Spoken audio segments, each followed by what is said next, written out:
The moment my own parents asked the entire family to vote on whether I deserved to remain part of the family, I realized they had never planned to forgive me. They planned to erase me. Everyone around that table was smiling.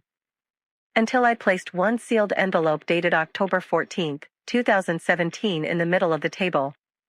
Every smile disappeared. My name is Emily. I'm 34 years old, married, and the mother of an 8-year-old daughter. Growing up, I always believed that if I worked harder than everyone else, my parents would eventually see me the way they saw my younger brother, Jake. I was wrong. To them, Jake was the child who could do no wrong. I was the daughter who was always expected to sacrifice. When my parents invited everyone over for a special family meeting the weekend before Thanksgiving, I honestly thought it was about retirement or selling the family house. I even baked my mother's favorite apple pie. Looking back, I wish I had left it at home. The moment I walked into the dining room, I felt something was off. Nearly every relative was there. My aunts. My uncles. My cousins. Even relatives who rarely attended family gatherings. Everyone became strangely quiet when I walked in. Jake, however, looked almost excited. My mother barely hugged me. Dad wouldn't even meet my eyes. After dinner, Dad stood up holding a stack of papers. "We're here to settle a family issue." I frowned. "What issue?" Mom answered coldly. "You." The room instantly became uncomfortable. Jake leaned back with a smug smile. "Dad, tell her." Dad cleared his throat. "We're going to hold a family vote." I laughed nervously. "A vote? About what?" Mom folded her arms. "About whether you should continue being included in future family gatherings." I honestly thought someone would laugh. Nobody did. Then Dad explained.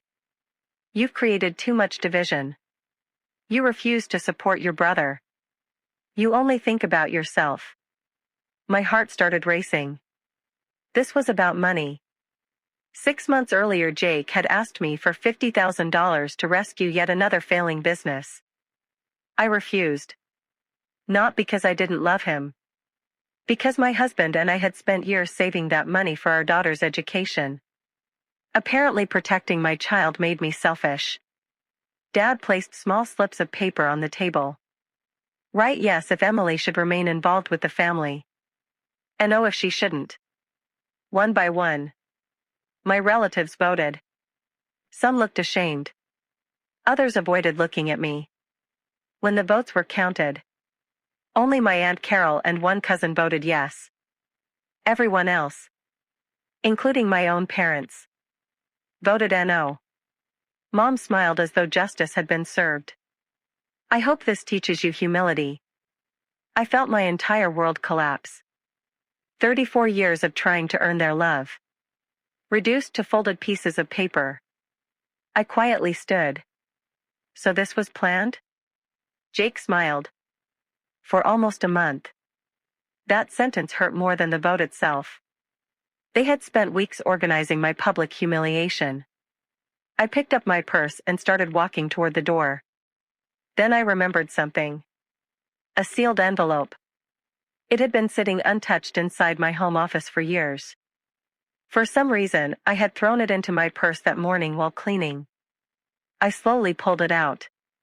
Across the front, in my father's handwriting, were the words, "Open only if anyone ever questions your honesty." Underneath was the date. October 14, 2017. Dad's face immediately turned pale.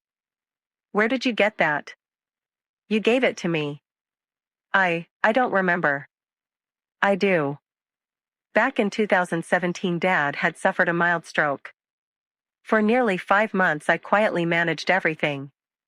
Doctor appointments. Insurance paperwork. Mortgage payments. Tax documents.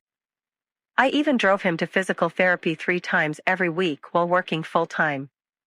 Nobody knew because Dad had asked me to keep it private. One evening before I left his house, he handed me that sealed envelope. "Hopefully you'll never need this," he had said. I never opened it. Until now. I carefully broke the seal. Inside was a handwritten letter. The first sentence froze the room. If you're reading this, someone has forgotten who truly stood beside me. Nobody spoke. Dad stared at the pages. The letter described every sacrifice I had made during his recovery. How I used my own vacation days to care for him. How I secretly paid overdue utility bills when my parents were struggling. How I refused every offer to be repaid. Attached were copies of canceled checks, medical schedules, and handwritten notes from Dad himself. Then came the first twist. Near the end of the letter Dad had written, "If anyone ever calls Emily selfish, they are lying. She protected this family when nobody else could." My aunt burst into tears. Mom whispered, "That can't be true." I calmly slid the receipts across the table. "It is." Jake suddenly interrupted. "So what?" "That was years ago." I reached into the envelope again. There was another folded document. This time it wasn't about me. It was about Jake. Years earlier Dad had caught him secretly taking money from their retirement account to cover gambling debts. Dad had replaced the money himself to avoid embarrassing the family. Jake had signed a written promise never to ask me for financial help again. There was his signature. His face turned white. "What is this?" one uncle asked. Dad slowly nodded. "It's real."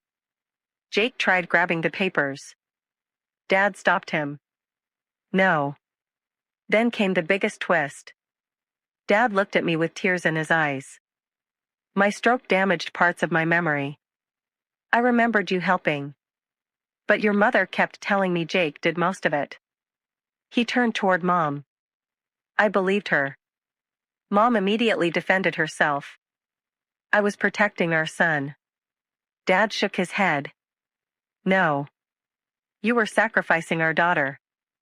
The room became completely silent. One by one my relatives apologized. "I never knew." "I'm sorry. We believed the wrong story." Jake quietly walked out of the house without saying another word. Nobody followed him. Then Dad walked over to me. For the first time in almost 20 years. He hugged me. "I'm sorry, Emily." 3 words I had waited my entire life to hear. Mom never apologized. Even after everyone learned the truth, she insisted she had done nothing wrong. Over the following months, relatives stopped believing every story she told. Family gatherings changed. People finally asked for both sides before judging anyone. Dad started keeping journals of important memories because he never wanted someone else rewriting his life again. As for me, I stopped chasing my parents' approval. I focused on my husband, my daughter, and the people who chose to love me without making me earn it. That old envelope from 2017 still sits safely locked away. Not because I need proof anymore, but because it reminds me of one simple truth. The family vote was supposed to destroy me. Instead, one forgotten envelope destroyed every lie they had spent years building.